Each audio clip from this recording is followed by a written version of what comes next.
man, you guys, I cannot tell you how excited I am to cover for this manga. I am super psyched to talk about this one, you guys, because this, hands down, and I hope to God I do not screw this up, because this is honestly one of my all-time favorite series, and it still remains as my top number one favorite anime and manga series to this very day. And probably will continue to do so until proven otherwise. So today, I'm going to be doing a manga ramble on the manga series Steins Gate, both Steins Gate and Steins Gate Zero, by Yomi Sarachi for Steins Gate, the manga, and Taka Himeno for Steins Gate Zero. And again, you guys, I am so excited to talk about this one, as this one is literally my top favorite anime and manga. After finally finishing the manga, I can finally talk about this and just rant about it. So, let's get into this. Alright, so to start with, right after I finished the anime for both Steins Gate and Steins Gate Zero, I actually became curious to see if there was actually a manga adaptation for this series. And to my surprise, I actually found out that years ago, they actually had released a manga adaptation for Steins Gate, a total of 3 volumes in all, done by the same person, Yomi Sarachi. As a way to kind of, I guess, advertise the series even more to readers. And they're actually owned by the same company, Udon, which is kind of surprising. But anyways, so I went looking for this manga for the original paperbacks, and I'll tell you guys this right now to all you fellow collectors or readers. Unless you have a large amount of pocket change, do not go looking for the original paperbacks. Luckily, and thank my lucky stars for this, a while back recently, Barnes & Noble actually re-released the entire complete manga in a very nice hardback edition that I immediately pre-ordered as soon as I could get my hands on it, and I am so glad I did, because the hardback, as you can see like right here in the center, the cover art looks absolutely amazing. It may not have the cover art for the original paperbacks as shown on the left and right here, but in my opinion, I think it does work well as a nice little re-release, as it does showcase the main characters of Okabe and Kurisu. Not to mention the hardback also looks really damn good on the shelf, as it combines all 3 of the original paperback manga into like one massive book, which can make it for some pretty intensive reading. Also, if you just want to take your time with it, it's also good for that as well. And like I said before, it does look very well done on the shelf.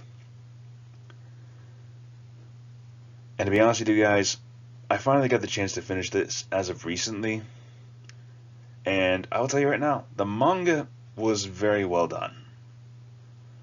However, when it comes to pacing, I will say this, as of right now, it can be very done. It can be like quickly read through if you like take a few hours or so, and it's just like done. It does dive well into the characters, they each get their all moments to shine, but at the same time, it seems to feel like it's rushing through it at the same time. It's like if you've seen the anime, you already know how the story goes, so we're just going to get the main plot points and just wrap up the story as quickly as we can.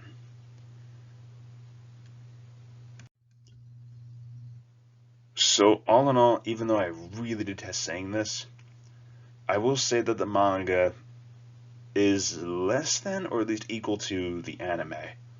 However, the anime is superior in a few things, such as 1, pacing is one thing, because it gives us more of a chance to connect more to the characters in the anime, whereas in the manga, it's like if you know the main story, it tries to go right through it. The characters do get a moment to shine, but it doesn't feel as fleshed out as it does in the anime.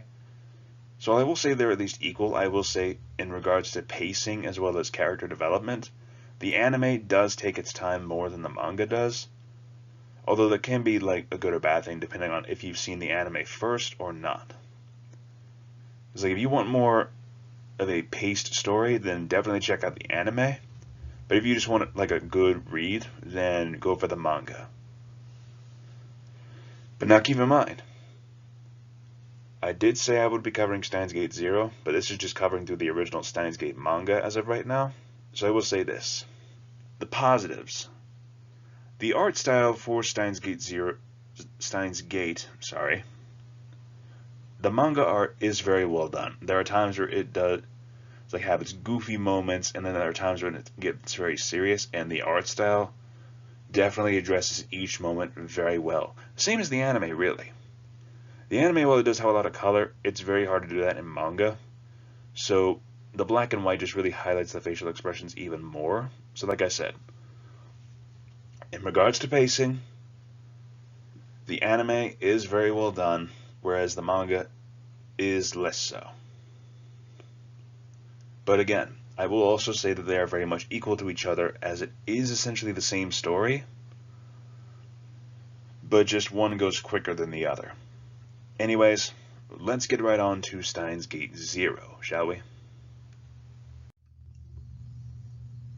So as you can see before me, just like the original Steins Gate 0 itself actually went for 3 volumes in itself. However, from what I found out in the more recent release of this, here's the fun fact, Steins Gate 0 was actually released before the original Steins Gate, which, considering the formats for each one, considering how Steins Gate 0 was essentially 2 manga volumes in one, so it's a much thicker manga volume by itself, but also the fact that it's paperback, whereas the original had to be compressed into a new hardback, as well as combined in 3 books in one, compared to 2 with these 3, it is fairly understandable.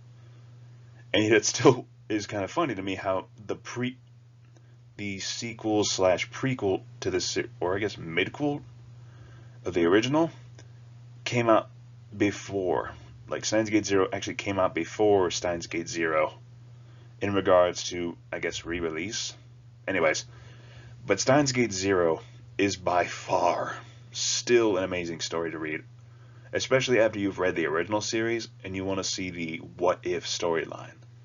And I will tell you guys right now, it is still fairly dark. And in fact, I will say the manga actually does have one thing above the anime adaptation at this point. It does actually bring more to the story because it gives us more time to flesh out more of the characters, and it gives us more of a chance to explore more of this storyline. So I will say that the manga does win over the anime in this regard, but also in quite a few other things. And also, can we just talk about the cover art for these 3 volumes? Seriously, just the colors, the art style, it just looks amazing, you guys. I'm pretty sure any of you who are watching this video can agree with me. And honestly, I kind of wish I got my hands on these volumes just because of the sheer art style and everything like that. But at the same time, I'm happy with the ones I got, which were Barnes & Noble exclusives. I can't really show them here, but I'm pretty sure those of you who know what I'm talking about and have bought the same manga from Barnes & Noble, you know what I'm talking about. But still, I will not deny, these cover arts are amazing. Especially number 3, which just has almost all of the whole cast in there. But also numbers 2 and 1, it shows where the story is. And in all honesty, there are a lot of things in here that were improved upon from the original with the anime, if I may say so myself. Because, I remember one of the best arcs in the anime was the one where Okabe somehow gets transported to the future. And while it does rush through that arc just a little bit in the manga, at the same time it does flesh it out a lot more. We even get moments where it is very dark. We see Okabe waking up from a coma and seeing this essentially war-torn landscape around him and just taking it all in, not knowing where he is, not knowing what's going on, because this was present Steins Gate 0 Okabe, not future Okabe. So he was essentially seeing it through new eyes after just waking up apparently from a coma. And right after seeing a creepy dream where the pages just went full on black with Okabe looking like he's being swallowed up in darkness. And I'm just sitting there reading this completely mesmerized, you guys. When I got my hands on books 1 and 2, I just immediately devoured the both of them and just waited for number 3 to pop up. So I will say this. Taka Himeno did a very nice job with this one, with this adaptation. Kudos to you, Taka. Thank you for this. And honestly, I do recommend picking this up, especially because even if it's just like a larger paperback, it does look also nice on the shelf right next to the original series. But also, there is one thing I'm definitely going to be addressing, especially in regards to one of the main new characters, I should say, Kagari Shina, the adopted daughter of Mayuri Shina from the future, who somehow winds up in the present day of Steins Gate 0. But anyways, let's move on to the next one. So I will say this. The one thing that the manga did better than the anime in regards to Kagari is that they made her more of a significant character, as well as made her role in the story way more pronounced than it was. Like, I understand that the anime might have been rushed at that point, just trying to include Kagari because she is part of the main story, like she is a key character. But at the same time, it feels like she just arrives, and then it's just like she's gone, and is revealed to be one of the minor antagonists throughout the story. But here, in the manga, it actually gives a different plot point for Kagari, such as how it is pointed out how she is similar to Kurisu, like same blue eyes, same reddish hair. The only difference being is that she's more bustier than Kurisu. But here's one of the big things. They actually bring this up in the manga by making it how Kagari's brain is being overwritten by CERN. Essentially, her brain is getting overwritten with the memories of Kurisu. And we actually get a very interesting plot where the gang is trying to rescue Kagari from these guys, and essentially trying to save her brain from being overwritten completely by Kurisu. And we actually do get a moment where Kurisu actually intervenes.